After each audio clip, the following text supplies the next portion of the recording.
আজ রোববার ছিল, তা এত বিরিয়ানি খাওয়ার মন চাইছিল, কী আর করবো, তাই বাড়িতেই বিরিয়ানি বানাতে বললাম প্রিয়াঙ্কাকে।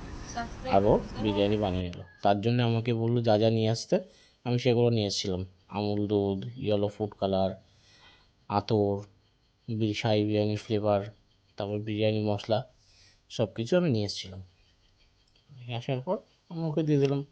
এবার দেখলাম প্রথমে ও পেঁয়াজের বেরেস্তাটা করে নিল, পেঁয়াজ কেটে কুচি কুচি করে ভেজে নিল তেলে। তারপর আলুটাও ভেজে নিল তার সঙ্গে, বিরিয়ানিতে যেমন আলু দেয় গোল গোল করে।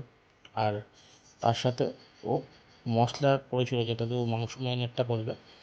যেমন তার ভিতরে ছিল আদা, রসুন, টমেটো, পেঁয়াজ, শুকনো লঙ্কা, কাঁচা লঙ্কা, এসব ছিল। আর ও প্রথমেই করেছিল কি, বিরিয়ানির চালটাকে গরম জলে ফুটাতে দিয়ে দিয়েছিল।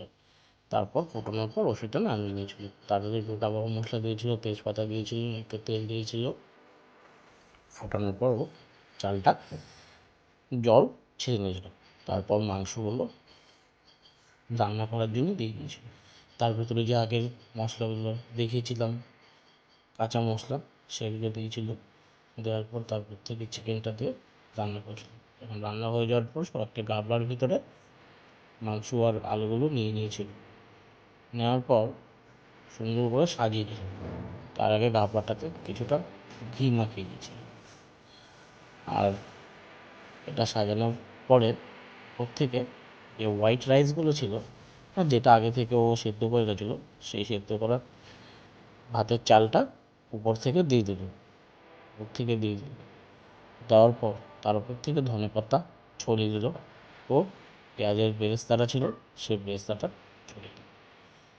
দেওয়ার পর তার উপর থেকে শাহি বিরিয়ানির যে ফ্লেভার ছিল, শাহি বিরিয়ানির ফ্লেভার, তারপর একটু আতর, এসব দিয়ে ভাপে বসিয়ে দিল।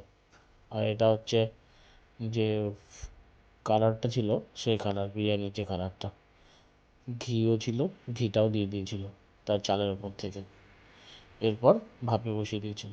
আর তারপর তৈরি হয়ে গেছিলো আমাদের ঘরোয়া চিকেন বিরিয়ানি। খেতে যে এত সুস্বাদু হয়েছিল বলার মতো নেই।